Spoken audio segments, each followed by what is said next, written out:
Students, welcome back to American Government. Today, we're going to be looking at executive orders. So please find executive orders in your Canvas. And these are kind of what they sound like. So we're studying the executive branch. The executive branch is the president, the vice president, his cabinet, and all those different departments and agencies. And they are responsible for carrying out the law, for executing the law or enforcing the law, making sure the stuff that Congress writes up on a piece of paper actually happens in real life. But there's a caveat with executive orders. The president, in some ways, can bypass the whole lawmaking process, that very detailed, complicated system of lawmaking that we saw with Congress. At times, the president will write up his own, often more brief, executive order for types of things that he or she wants to get done sooner. And these are called executive orders because they're coming directly from the executive branch as actions to be carried out as if they were a law. These are tremendously controversial if they are indeed constitutional or not, if they should be allowed, if the president should be allowed to do this, what should really be the parameters around which the president is allowed to do this. And I want you to really get yourself into the controversy of this. Do you think the president should have that power? How often should they be able to do this? Should they be able to do it at all? So let's take a look at this first image. And we're going to look at this image, analyze it, and I want you to think about how this order might be different from a bill or a regular law that's passed by the legislative branch or Congress. So we see President Trump here, and he has signed an executive order. He's signed quite a few, some more controversial than others within his first term. And just what we can glean from what he has here, they're just not, these executive orders are just not as extensive as bills or laws that come from Congress, right? So this is a very brief one. For the most part, there might be multiple pages that we don't see, but we're just seeing this kind of little write-up. If you have a bill in Congress, usually they're going to be hundreds of pages in length. They're going to be hundreds of pages long because they're coming from different committees within Congress. They're coming from different individuals. Lobbyists like to add their own little things into them. But with an executive order, it's really a direct command by the president. So we see it's different in length. It's different in how it's really executed. It doesn't have to go through all those different steps.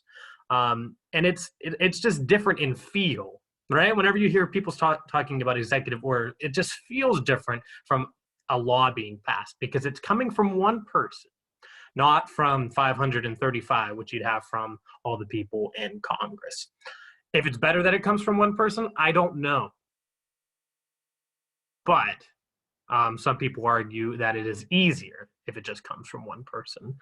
Things that might need to happen immediately, it might be better that it comes from one person rather than as an agreement between 535 people.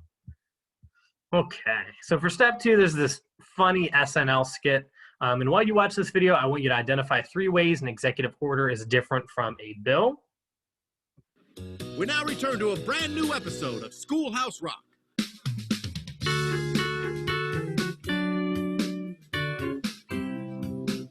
Boy, you really have to climb a lot of steps to get to this Capitol building in Washington, D.C. Say, what's that piece of paper doing here? Oh, you mean me? I tell you who I am. I'm just a bill. Yes, I'm only a bill. And I'm sitting here on Capitol Hill. But I know I'll be a law someday. At least I hope and pray that I will. But today I am still just a bill. Cool. What kind of bill are you? Why, I'm an immigration bill. And one day the Republicans might create me so I could become a law. And how? Right, so it starts in a committee. That's kind of the difference. That's the a bill really is an idea initially, right? And then, or ideally, and it goes to a committee in Congress, it's assigned to a subcommittee, goes to the floor and all that, so that the process is different. That's one difference. How does a bill become a law? Funny you should ask. Well, first I go to the House and they vote on me, but then I need from the Senate a majority. And if I pass the legislative test, then I wind up on the president's desk. And I say, So the president's rule is different too. He can veto bills that come from Congress. oh, my sweet Woodrow Wilson. My legs, they were made of paper. President Obama, what's the big idea? That bill was trying to become a law. I realize that. But you know, son, there's actually an even easier way to get things done around here. It's called an executive order. I'm an executive order, and I pretty much just happened.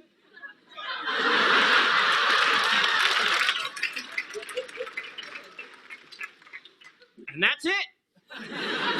Wait a second, don't you have to go through Congress at some point? Oh, that's adorable. You still think that's how government works? Don't listen to him, son. Look at the midterm elections. People clearly don't want this. Oh, you black ass. Think about which ones have more credibility, right? Is it more credible if a president just signs an executive order, or is it more credible if Congress agrees on a bill to be signed into law? Oh, God. Oh, why? Why did I come back? I think I landed on my keys. Mr. President, is this constitutional? Of course, presidents issue executive orders all the time. That's right. I could do lots of things. I'll create a national park or a new holiday. Or grant legal status to 5 million undocumented immigrants. Wait, what? Yep, that's what you're gonna do. Oh my God, well, I didn't have time to read myself. Whoa!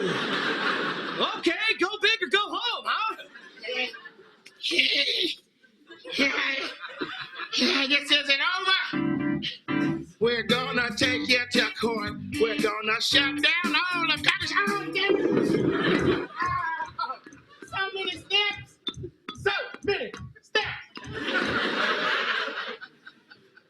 Well, son, what do you think about the government now?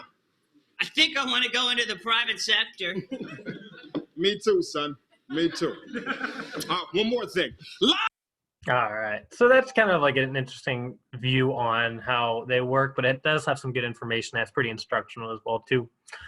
And then finally, for step 3, you can use Google News, YouTube, or this site as well with the specific executive orders. And I want you to find one executive order that's been signed and issued by a president. Let me know which you select, and I want you to complete the following for your executive order. Its name, what the executive order intended to do or what it intends to do, who is most affected by the executive order, like name specific groups of people and explain how they'll be impacted by this or affected by it. Why do you think this was written? Do you think it was like a time constraint type of thing? Is it something that the president felt really passionate about? How does it relate to the president's agenda, what they want done? What's your reaction to the executive order? And then do you think the president should have the power to issue this executive order? Why or why not? And if you can't answer all these questions about your executive order, find a different one so you can. Okay? And for that, you're ultimately going to submit to this assignment your responses to steps 2 and 3. And I hope you have a wonderful day.